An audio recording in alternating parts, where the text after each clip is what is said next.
Hey everyone, welcome back and happy Tuesday. All right, guys. Well, we have a big day today. I am doing a fun little project that you guys, I think, will find out about in May. It depends when the network is releasing it, but it's going to be fun and I can't wait for you guys to see. But in the meantime, we have some Beverly Hills to talk about. So, especially because we get our Beverly Hills ladies back tonight, smash the like button, show some love.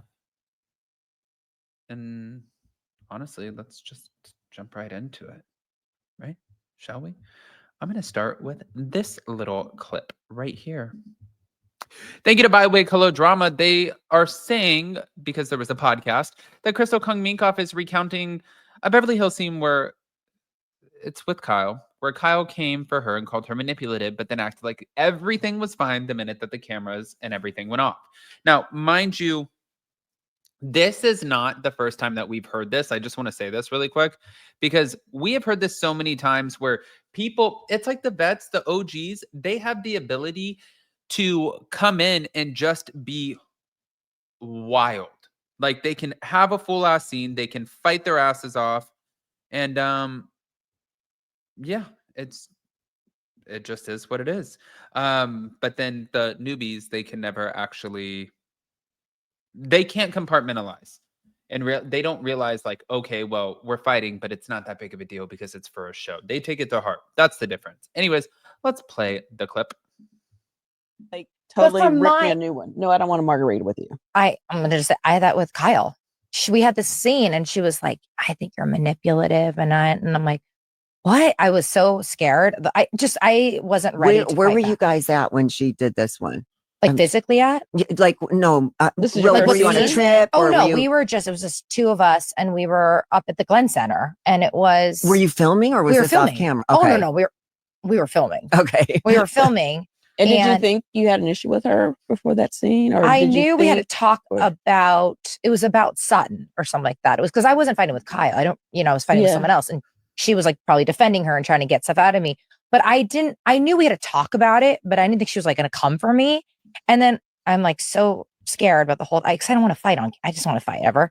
And then we walk out, you take off your mics and she's like, oh my God, are you going to go to Paris this night? And I was like, I was like, what is happening? How? Yeah. You just like totally rip me a new one. No, I don't want a margarita with you. Like she was so nice and bubbly all of a sudden. And so for me, every time I walked into a scene where I'm like, we're fighting, it felt so like I don't know if it's fake. I know. I know what you're saying. I think that's very confusing. I don't know. It is confusing. Like, did you really feel that way about me, but you don't care that much? You just needed to say it? Or is this fake? Or maybe she does feel this way. But the problem is you never know. You never know. The problem. Now, like if I were to film with Rinna right today, I would, for real, argue with her. Right. Right.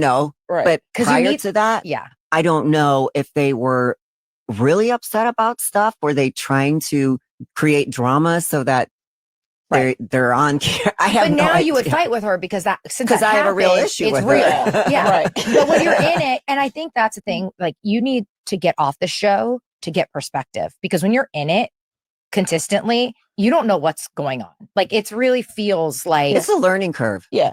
Like she was so nice and what about you when you guys? I think the thing that I felt like was confusing for me was, if we're going to argue and fight about something, okay, fine.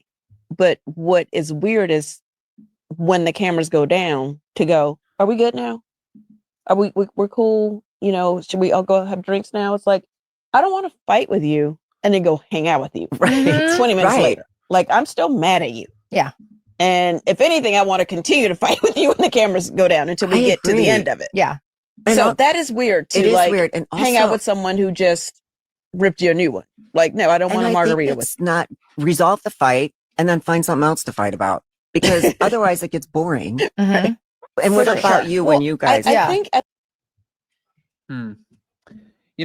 Honestly, I think that this is. I agree with what Cynthia's saying. I think it's bullshit.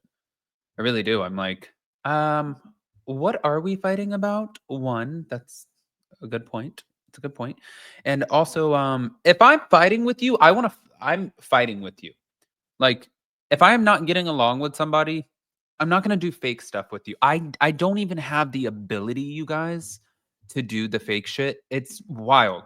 You know, like, for example, I had somebody who came up to me, and this is so buried, but I had somebody who I was not getting along with. They came up to me. They wanted to be nice or at least do the right thing because they didn't realize that I was going to be there, and they felt like the need to come up and talk to me.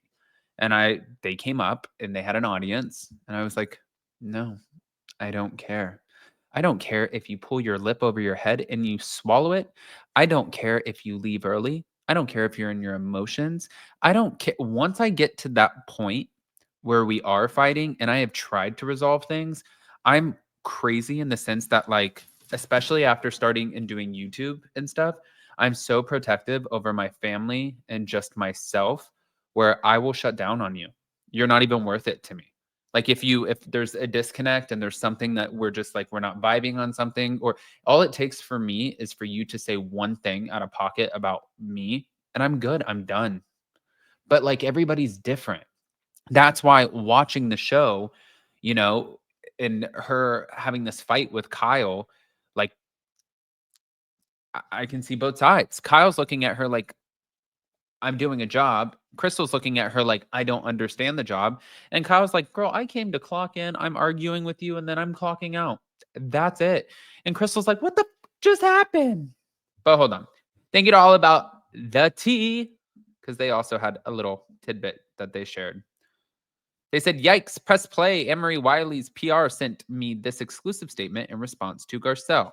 Not all skin folks are kinfolks diss. Honestly feel sorry for her. To A-list Black Hollywood actresses have told me that she has a history of being unkind and overly competitive with other Black women. She comes from an era where there was often only room for one Blackette woman in Hollywood, and it seems like she still carries that mindset, feeling threatened when she's not the only one in the spotlight. She admitted that she struggled to find legitimate acting work and ultimately took Housewives out of necessity. Now she's stuck in a role she doesn't enjoy, constantly arguing with women she doesn't even like. For someone who once had a real acting career, that has to be a tough pill to swallow. Then I came along a young, educated, fit, and successful professional, 20 years her junior, with the picture-perfect life and family unit, stepping into the show purely for fun after the opportunity fell into my lap. One of the actresses I mentioned pointed out how that must have been both intimidating and triggering for her. I mean, I'm not even on the show anymore and she's still mentioning me. Her behavior speaks for itself. She frequently plays the race card, and she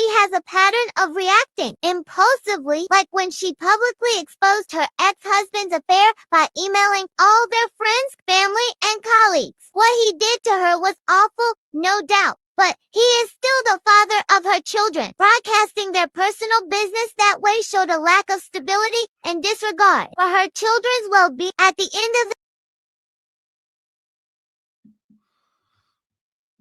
the No. Annemarie Wiley, she's got to be one of the thirsty. People don't even remember her. If she thinks that Garcelle is bothered by her, I'm just here to say Garcelle is not bothered by Annemarie Wiley.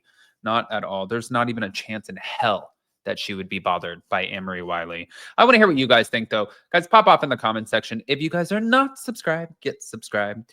Do not forget to hit that notification bell. I am going to go get a coffee and get some TikToks done, get some other done. And yeah, that's that. All right. I love you guys. See you next time. Bye.